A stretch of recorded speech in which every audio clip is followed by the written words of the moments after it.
With the gender pay gap slowly being addressed by industries across Australia, the ATO has revealed the biggest financial gap between men and women now sits in the super accounts. Australian men aged 50 to 59 had an average of $51,000 more than their female colleagues. That's the equivalent of over 3.5 years of contributions for workers on the median national salary of $70,000 per annum. From the moment women step into the workforce, they're at a disadvantage. And when it comes to their super accounts, the difference in retirement savings between men and women actually increases over time. Joining us today is Renee to discuss how we can address the gender pay gap and what needs to be done. Afternoon, Renee. Hi, Michael. Thanks so much for having me. Now, how are women being impacted on what employers and corporates, and what do employers and corporates need to do? Well, if we think about the basics of super, the default position is that your contribution is a percentage of your salary. So where your salary is low, your super contribution will be low.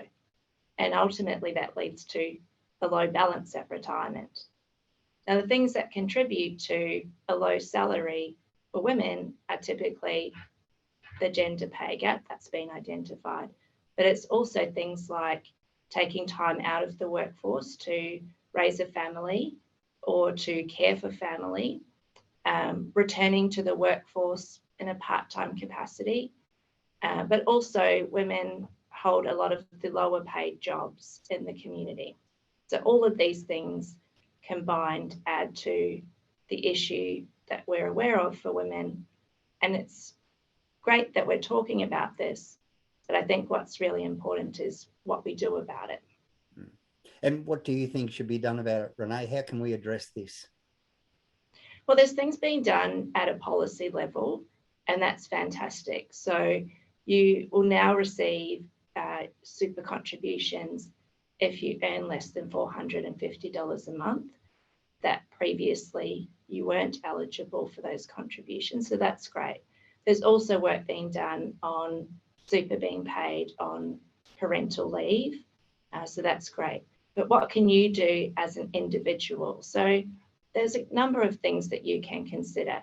For example, if you are in a couple situation and you potentially have the lower income, for anyone earning less than $37,000, you can consider a spouse contribution, where your spouse can contribute to your super account up to $3,000, and they receive a tax rebate of $540. So that leads to boosting your own super, but also potentially a tax savings for your spouse.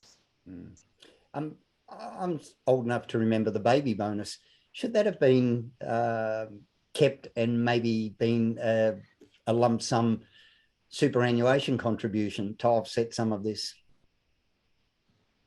Look, there's lots of ideas, and there's lots of things, like I said, still being worked on and considered at a policy level to address this issue. But there are things that we know we can do now. So I mentioned the spouse contribution is one option. Another option is a catch-up contribution. So for those people who perhaps are returning to work and you haven't used your concessional contribution cap from the previous years, so that's currently sitting at $27,500 is how much you can contribute, and only pay 15% tax on that contribution. If you haven't used this cap in the past few years, you're able to use it now if you have less than $500,000 as a total super balance. So what that means is that you can catch up on some of those contributions. A great example that I've seen recently of a member utilising this catch-up contribution option was, in fact, she had just moved to her first professional job. So her salary in the past was lower, and now she has a higher salary. So she has some of that cap available from the previous years, and she's doing catch-up contributions. And actually in her case, she identified that she's wanting to start a family in a few years. So again, it's a great opportunity to get ahead of what we know could be an issue for her in the future. I've read reporting that it can take up to 12 years for a woman to get back to where she was after the birth of a child.